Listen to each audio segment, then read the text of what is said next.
জয় ভগবান। আজকে সান্ধ্যকালীন আমাদের যে আলোচনা স্বামী শিষ্য সংবাদ থেকে, সেখানে আমি আজকে সকলকে আমি স্বাগত জানাই, যারা আমার সাথে আছেন ফেসবুকে, গুগল মিটে এবং ইউটিউবে। আশা করি সবাই শুনতে পাচ্ছেন আমার আওয়াজ।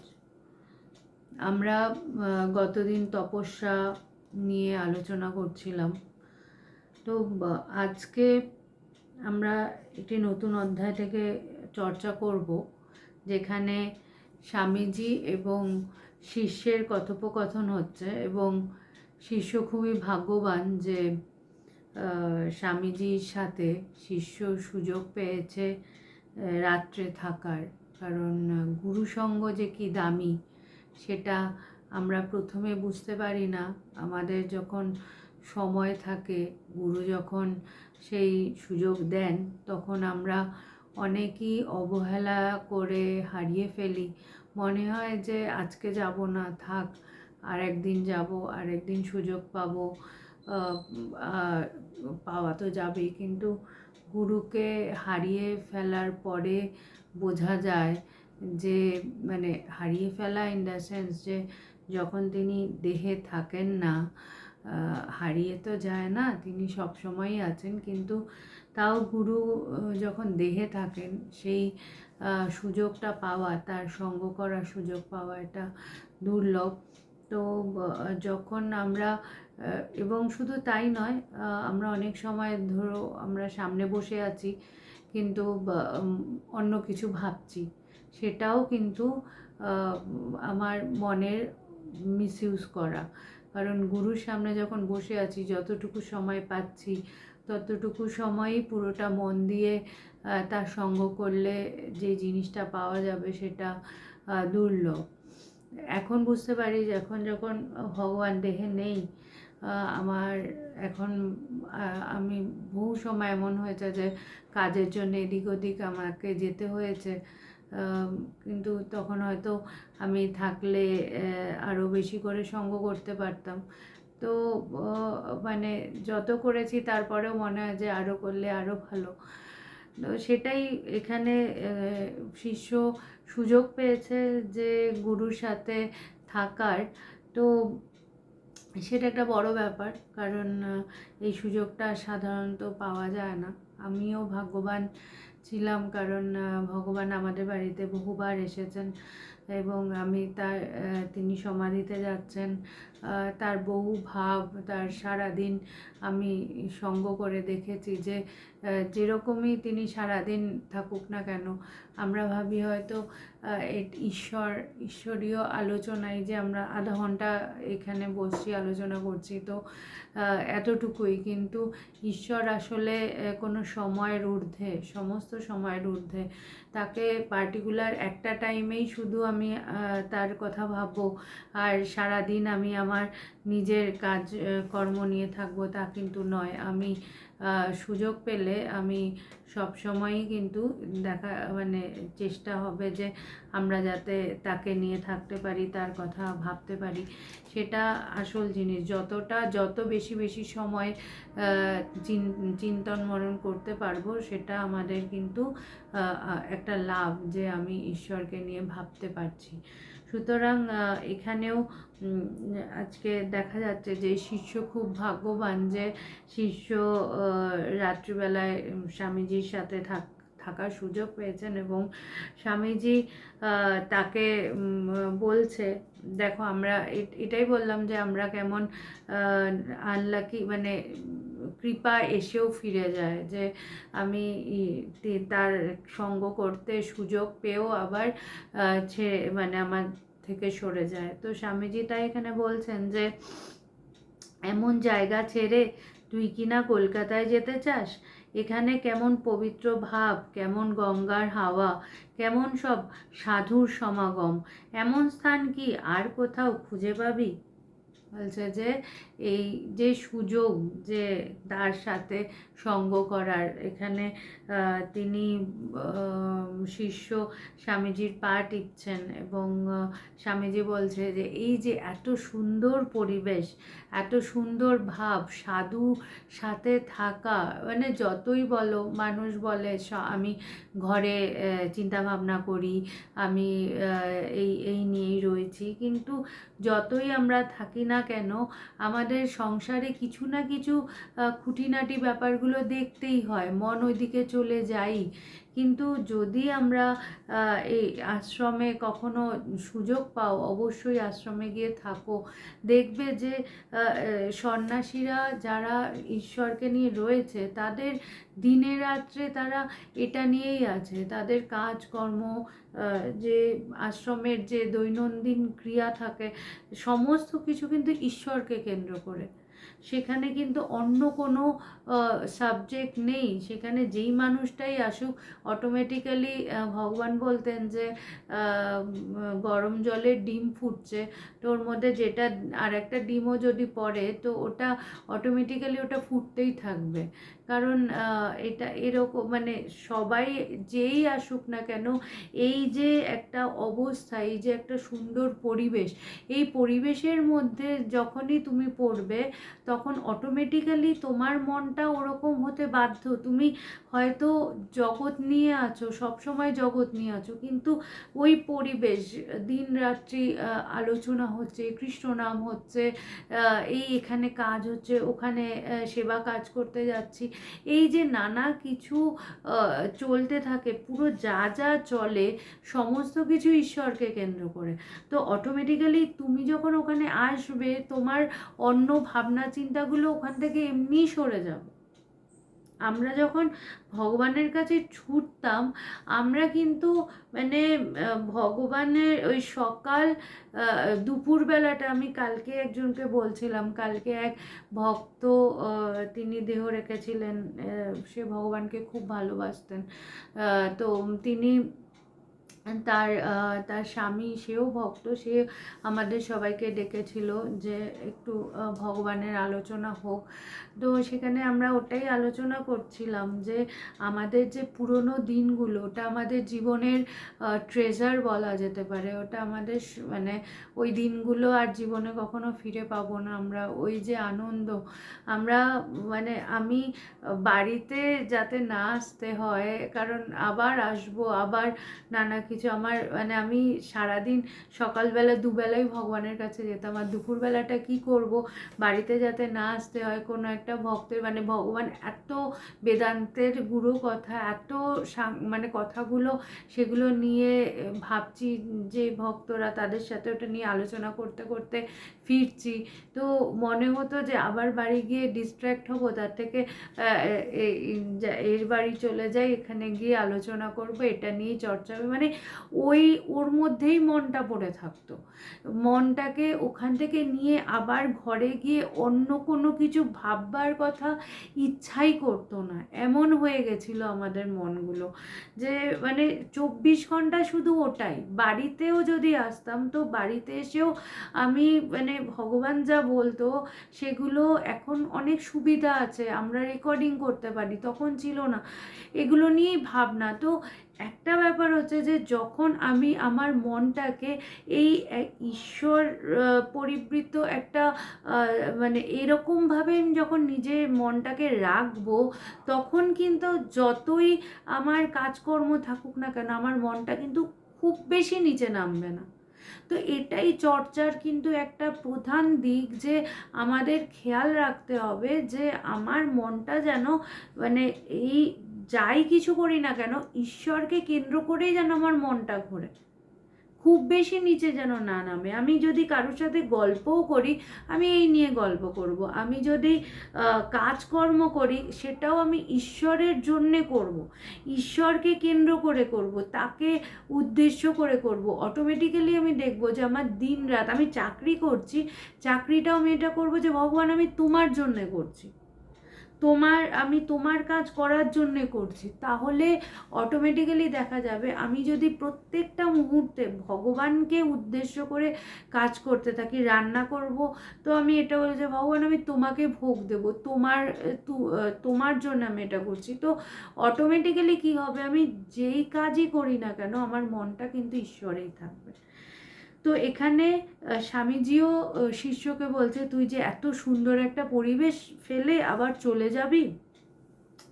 তখন শিষ্য বলছে যে মহাশয়, বহু জন্মান্তরের তপস্যায় আপনার সঙ্গ লাভ হইয়াছে। এটা আমরা যারা বেশ কিছুদিন আমরা যদি সাধু সঙ্গ করি, আমি নিজেই বুঝি যে আমি এত ভাগ্যবান, আমি হয়তো এই জন্মে এত ভালো কিছু করিনি যে আমি তার সঙ্গ করতে পারছি। আমার আরও পূর্বের জন্মান্তরের স্বীকৃতি যে আমি ঈশ্বরের সঙ্গ করতে পারছি বা আমি সাধু সঙ্গ করতে পারছি। তো সেখানে শিষ্যও তাই একই কথা বলছে যে এখন যাহাতে আর না মায়া মোহের মধ্যে পড়ি, কৃপা করিয়া তাহা করিয়া দিন। আমাদের সবসময় এটাই হয় যে গুরু করে দিক, যাতে আমি আর কোনো অন্য কিছুর মধ্যে না ঢুকি, মায়া মোহের মধ্যে না ঢুকি, গুরু যেন করে দেয়। কিন্তু আমি কিছুটা না এগিয়ে এলে গুরু করবে কি করে? গুরু তো রয়েছেন আমাকে সাহায্য করার জন্য, কিন্তু আমার যদি পাত্রটা তৈরি না থাকে, আমি যদি আমার পাত্র ফুটো থাকে, গুরু দিলেও সেই সেটাকে আমি ধারণ করতে পারবো না। প্রথমে নিজেকে এমনভাবে তৈরি করতে হবে যাতে আমার ভেতরে গুরু যা দিচ্ছেন সেটা ধারণ করার ক্ষমতা থাকে। আমি যদি গুরুর কাছে যেতে যেতে আমি যদি সাইড লাইনে চলে যাই, আশেপাশের মানুষজনের সাথে বন্ধুত্ব করে নিই, বা আমি তিনি যা বলছেন সেটাকে আমি না ধরতে পেরে, আমি যদি না বুঝতে পেরে আমি অন্যভাবে সেটার মানে বার করি, তখন কিন্তু আমি দেখব যে আমি ঠিক রাস্তায় নেই। আমার মন, সেখানে আমি দেখব যে মন কিন্তু চঞ্চল হয়ে গেছে। তাই জন্য আমাদের সবসময় ভেতরে এটাও অবজার্ভ করতে হবে যে আমি যে গুরু সঙ্গ করছি, আমার মনটা একদিকে আছে কি না, শুধু ঈশ্বর আমার ভেতরে আকুপাকু হচ্ছে কি না, যে একটা দিন চলে গেল আমি এখনো তাকে বুঝলাম না, আমি যেন অন্যদিকে না ভাবি, তাহলেই কিন্তু বিপদ। তো এখানে বলছে এই মায়া মোহ কিন্তু সব কিছুর ওপরেই পড়তে পারে। আমি যদি গুরুকে দেহ ভাবি, সেটাও কিন্তু মায়া। আমরা লাস্টে সেখানে গিয়েও আটকে যাই যে আমি গুরুকে দেহ ভাবছি, সুতরাং আমি তার ওই চেহারাটার বাইরে আর আমি যেতে পারছি না।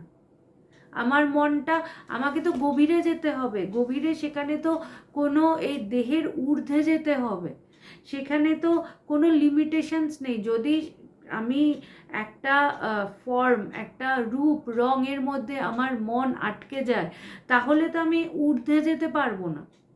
তাহলে তো আমি সেই হয়তো সব কিছু থেকে মন সরে এসছে, কিন্তু ওই গুরুর দেহে বাইরের আবরণে আমার মনটা আটকে গেল।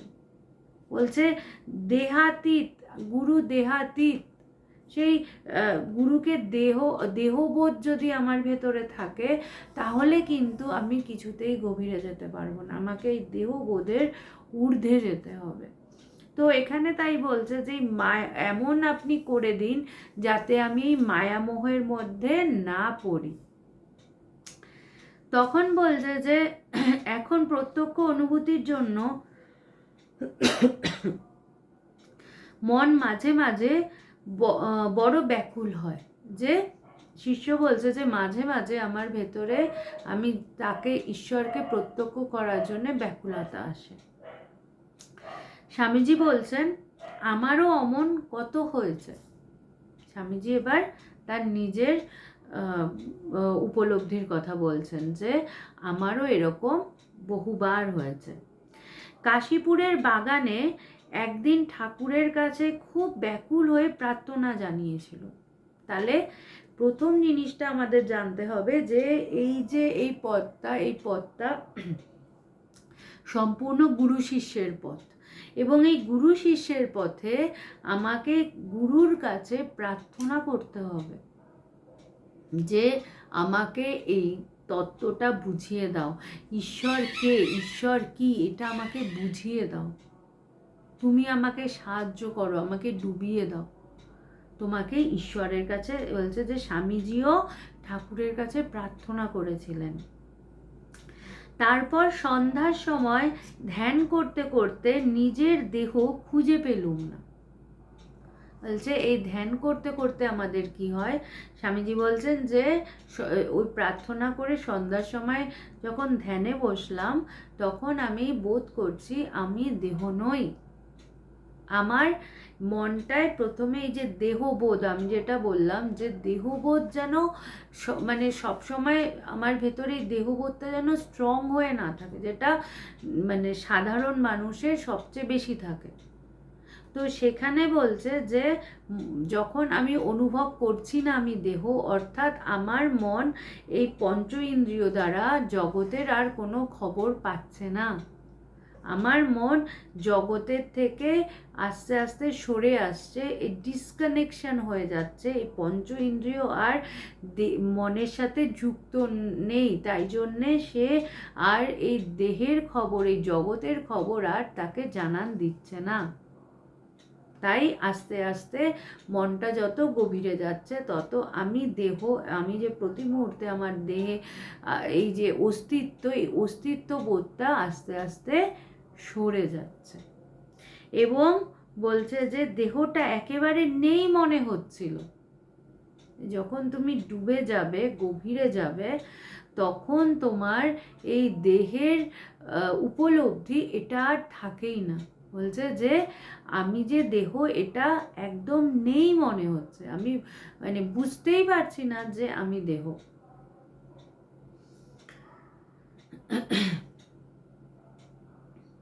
চন্দ্র সূর্য দেশ কাল আকাশ সব যেন একাকার হয়ে কোথায় মিলিয়ে গিয়েছিল।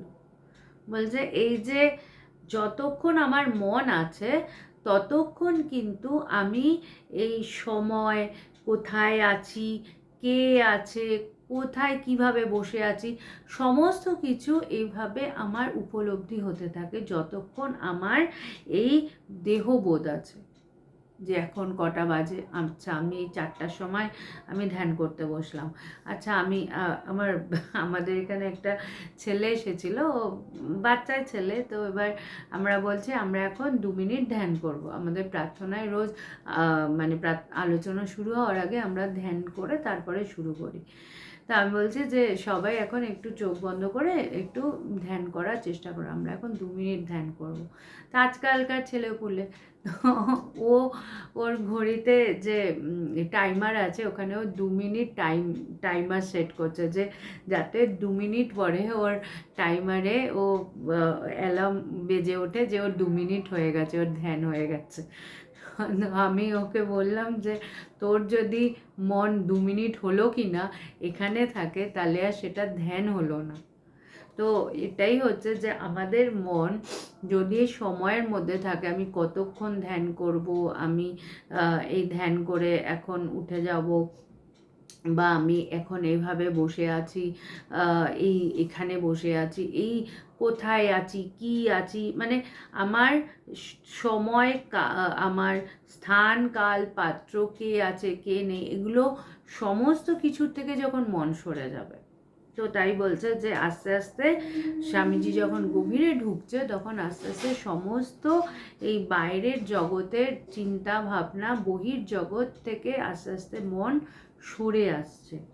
এবং বলছে যে দেহাদি বুদ্ধি প্রায় অভাব হয়েছিল, প্রায় লীন হয়ে গিয়েছিলুম আর কি।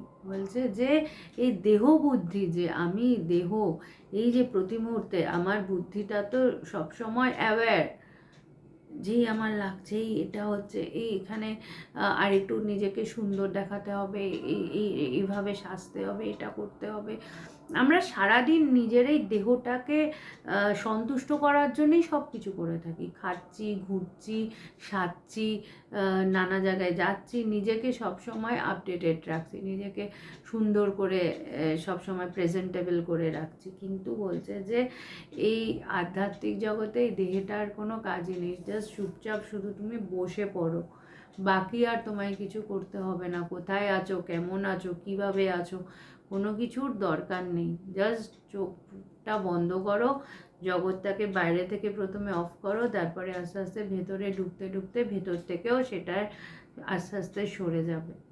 এবং এই দেহের যে অ্যাওয়ারনেস, যে প্রতি মুহূর্তে আমার লাগছে কি না, আমার খিদে পাচ্ছে, আমার এই জন্যে যারা মানে সাধনা করে না, আজকে ভগবানের গুরুদেবের গুরুদেব স্বামী কৃষ্ণানন্দজি, যিনি সারদা মায়ের দীক্ষিত সন্তান ছিলেন, তিনি রাকাবের জঙ্গল, আমরা ঘুরে দেখে এসেছি সেই জায়গাটা, সেই রাকাবের জঙ্গলে দিনের পর দিন তপস্যা করেছে। এবং এই যারা তপস্বী হয়, যারা দিনের পর দিন মানে অন্য কোনো কিছু না, শুধু ঈশ্বরকে পাওয়ার জন্যে সে তপস্যা করে চলেছে, তাদের কিন্তু যখন শরীর বোধ থাকে না, তখন খিদেও পায় না, তাদের আর সেখান থেকে নরণচরণ নেই। সেই জায়গা আমরা দেখে এসেছি, ঘন জঙ্গল।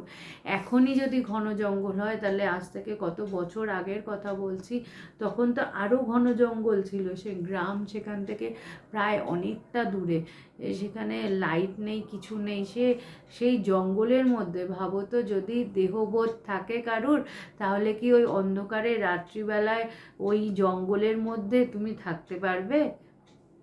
তার দেহবোধ ছিল না, সেখানে দেহবোধই যখন নেই তো ভয় কিসের? তার খিদে মানে ভক্তরা তাকে তার খাওয়ার একটা গাছের ডালে ঝুলিয়ে দিয়ে যেত, তো সেখানে অনেক দিন এসে দেখতো যে সেই খাওয়ারটা থাকতে থাকতে পচে গেছে, কিন্তু তিনি সেই খাবার খাননি। তার সেই খাওয়ার মানে তার খিদেই পায়নি, তার মন দেহেই নামেনি যে বোধ হবে যে এখন আমাকে খেতে হবে। তিনি ঈশ্বরে এমনভাবে আত্মকাম হয়ে আছেন। তাই এই যে অবস্থা, এই জায়গায় পৌঁছাতে গেলে, যারা তোমরা সংসারে সবাই আছো, সবার মনে হবে আমি এরকম অবস্থায় থাকলে আমার সংসার কি হবে। সব কিছু চলবে, কোনো কিছু বাদ যাবে না, কিছু তোমার অসুবিধা হবে না। তুমি এরকমভাবেও যদি থাকো, দেখবে তুমি আজকে যদি হঠাৎ দেহ ছেড়ে দাও, তাহলে কি তোমার সংসার থেমে যাবে?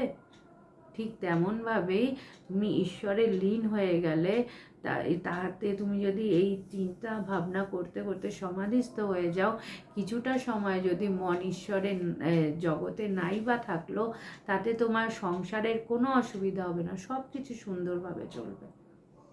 তাই ওই সংসারের কথা ভেবে এই সুযোগ হারিও না। যদি ভেতরে কখনো ধ্যান করতে করতে মন ডুবতে থাকে, তুমি যদি ওই জায়গাটা খোঁজটা পেতে থাকো, তাহলে আবার ভেতরে সংসারের কি হবে ভেবে ফিরে এসো না। যতটা তিনি ডুবিয়ে দিচ্ছেন, তুমি ডুবতে থাকো। একদিন নয় মিস হলো, কিছু হবে না, সব কিছু আপন মনে চলতে থাকে, কোনো কিছুই লস না। বরঞ্চ এই যে ঈশ্বর চিন্তা না করে আমরা জগতের চিন্তা নিয়ে আছি, এটাই বরঞ্চ আমরা সবচেয়ে বড় লস করছি। তুমি ভাবো তো, 1 সেকেন্ডের জন্য একটু চিন্তাটা এভাবে করো যে ভেতরে ঈশ্বর সদা বর্তমান, আমি ঈশ্বরের কথা না ভেবে জগতের কথা ভাবছি।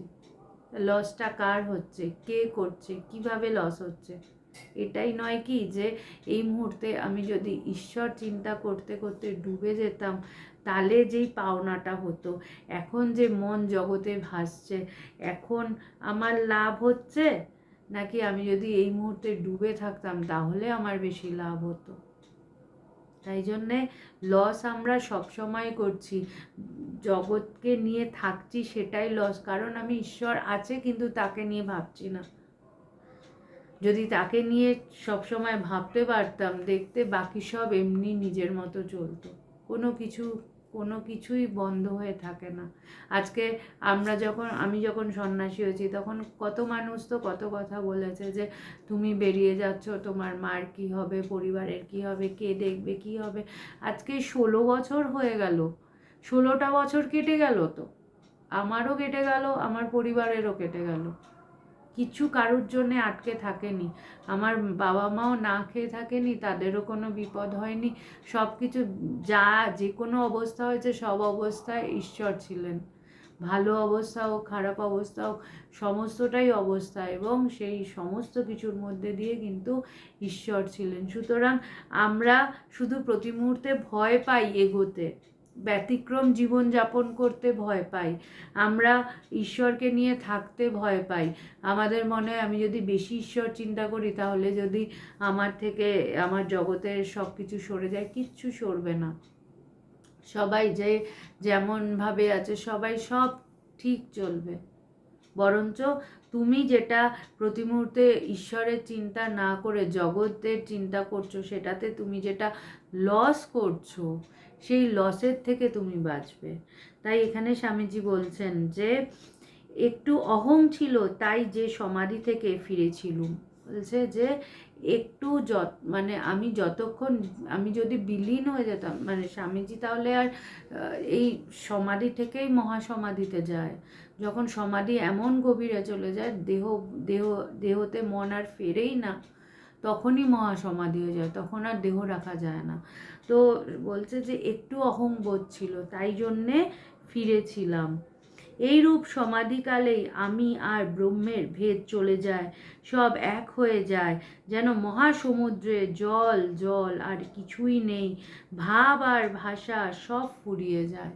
বলছে এই অবস্থার মধ্যেই বলছে যে যখন আমি ঈশ্বরকে এমনভাবে অনুভব করব যে ব্রহ্ম এবং আমি এর মধ্যে কোনো ভেদাভেদ থাকে না। আমি ব্রহ্মকে বোধ করছি, তার মানে আমি একটা আলাদা আইডেন্টিটি, ব্রহ্ম একটা আলাদা আইডেন্টিটি। আমি ব্রহ্মকে বোধ করছি, দুটো আলাদা তখনও, কিন্তু যেই মুহূর্তে আমি বোধ করতে করতে আমি ব্রহ্ম হয়ে গেলাম, তখন কিন্তু আমি আর আলাদা করে বোধ করছি না, আমি ব্রহ্ম, এটাই বোধ হচ্ছে। তখন আমি কাকে বোধ করব, আর কে বা বোধ করবে? দুটো কে আর কাকে, দুটো আলাদা থাকে না, এক ব্রহ্মই। আমি যে সেই ব্রহ্ম, এটাই আমি তখন বোধ করি। তাই বলছে সেখানে যেমন আমি সমুদ্রের মধ্যে দেখি শুধু জল আর জল, সেখানে আর কিছুই নেই, কোনো তুমি যেই শব্দ দিয়ে ব্যাখ্যা করবে এই শব্দটাও নেই, ভাষাটাও নেই, বা একটা কথা বলতে গেলেও তো একটা চিন্তা দরকার। এই যে আমি কথাগুলো বলছি, সেই জায়গা থেকে একটা চিন্তা উঠছে, সেখান থেকে আমি শব্দ আসছে। তো যদি আমার একটা চিন্তাই না থাকে, আমার শব্দই বা কোথা থেকে আসবে, আর ভাষাই বা কোথা থেকে আসবে? আমি ব্যক্ত করব কি করে? চিন্তাটাই তো উঠছে না, তাই ব্যক্ত করার কোনো পথ নেই। তাই বলছে অবাং মানস গোচরম, কথাটা ওই সময় ঠিক ঠিক উপলব্ধি করা যায় যে আমাদের দ্বারা সেটা ব্যক্ত করা পসিবল না। নতুবা আমি ব্রহ্ম এ কথা সাধক যখন ভাবছে বা বলছে, তখন আমি ও ব্রহ্ম এই দুই পদার্থ পৃথক থাকে, দ্বৈত ভান থাকে।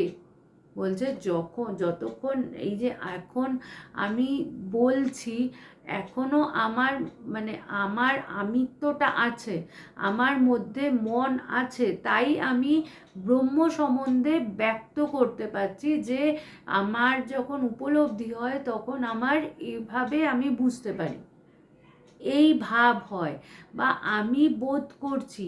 এখনো আমি যতক্ষণ এই শব্দ আছে, চিন্তা উঠছে, তার মানে এখনো আমার মন আছে, তাই আমি শব্দ দিয়ে বলতে পারছি। যখন আমি বলতে বলতে আমি আত্মস্থ হয়ে পড়ব, আমি বোধ করব আমি সেই ব্রহ্ম, তখন কিন্তু এই কথা বলতে বলতেই দেখবে সমাধি হয়ে গেছে, আমি আর বলতে পারছি না, বা তোমরাও শুনতে শুনতে তোমাদের সমাধি হয়ে গেছে, তোমরা আর শুনতে, মানে কে শুনবে? যে ব্রহ্মের কথা শুনছে, সে যখন বোধ করছে আমি সেই, তখন আর শোনার ব্যাপার থাকে না, আমাদের এক স্বামীজি ছিলেন, মানে আছেন আর কি, তার আগের কথা, যখন তিনি প্রথম ভগবানের কাছে এসেছিলেন, আমি শুনেছিলাম যে তিনি ভগবানের রেকর্ডিং শুনছিলেন। ভগবান কথা বলেছেন, তখনও তিনি ভগবানকে দেখেননি, ভগবানের শুধুমাত্র রেকর্ডিং শুনছে, সেই কথা শুনতে শুনতে তার সমাধি হয়ে গেছিল। সুতরাং তিনি কিন্তু তখনও ভগবানকে দেখেননি। তাই ভগবানের কথায় কিন্তু প্রচুর শক্তি আছে, এই শব্দগুলো, কারণ ভগবান তো সেই কথাই বলছে, তার কথায় তো অন্য, ভগবানের এই কথাটাই সব ছিল। এবং আমাদের সবার কিন্তু এভাবেই আমরা আত্মস্থ হয়েছি, ভগবান এই কথাগুলো মনন করতে করতে। তাই আলাদা করে ভগবান দেহে নেই বলে যে আমি আত্মস্থ হতে পারবো না তা না, ভগবানের এই কথাগুলোকে নিয়ে ভাবো, এই এই চিন্তাগুলোকে নিয়ে চর্চা করো, এগুলো নিয়ে মনন করো, ভেতরে সব সময় দিন রাত এগুলোর মধ্যেই থাকো, মনটাকে এর মধ্যেই রাখো, একটা সময় দেখবে তুমি ডুবে গেছো। তাই বলছে যে আমি ব্রহ্ম, এ কথা সাধক যখন ভাবছে বা বলছে, তখন আমি ও ব্রহ্ম এই দুই পৃথক পদার্থ থাকে।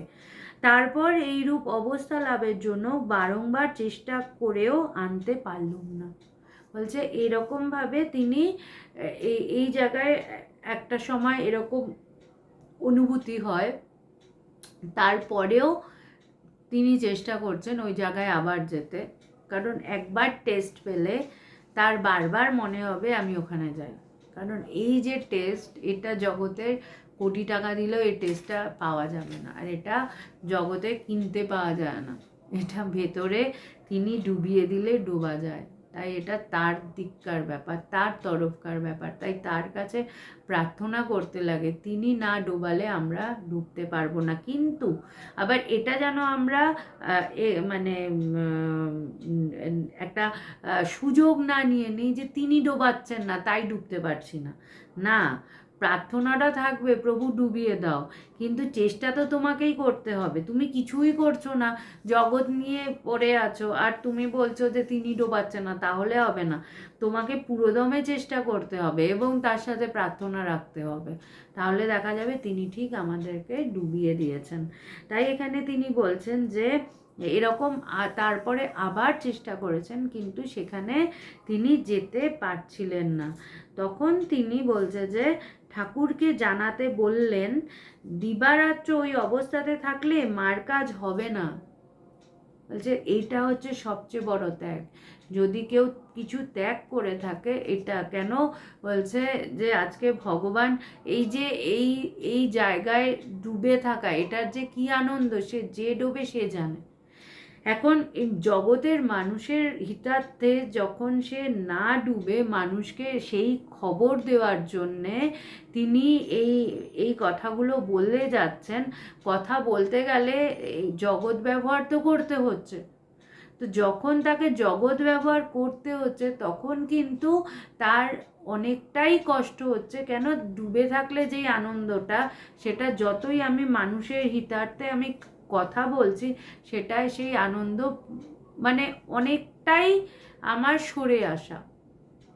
জগতে মন, আমি যতক্ষণ ওই ভক্তের ওপরেও মন দিলে, ভক্তরা তো আর সবসময় ভালো ব্যবহার করে না, আমরাও অনেক সময় গুরুর সাথে বাজে ব্যবহার করে দিই, গুরুর মূল্যায়ন করতে না পেরে আমরা গুরুকে বাজে কথা বলে দিই, আমরা গুরুর সাথে বাজে ব্যবহার করে তাকে কষ্ট দিয়ে দিই। সুতরাং তিনি ওই সমাধিস্থ হয়ে থাকলে তো এই জগতের এগুলো করতে হচ্ছে না, তিনি অহেতুক কৃপা করে গুরুকে মানে শিষ্যকে উঠিয়ে আনার জন্যে তিনি মনটাকে নামাচ্ছে। সেখানে আমরা মানে যে হাত ধরে ওঠাতে যাচ্ছে সেই হাতই আমরা কামড়ে দিই।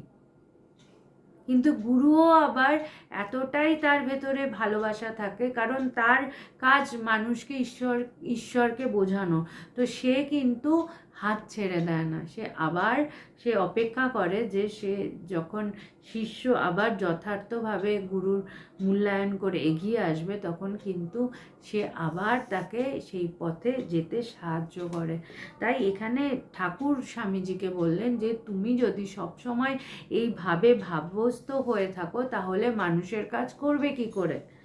তাই বলছে যে সেজন্য এমন আর ওই অবস্থা আনতে পারবি না, এখন আর ওই অবস্থা আনতে পারবি না, কাজ করা শেষ হলে পর আবার ওই অবস্থা আসবে।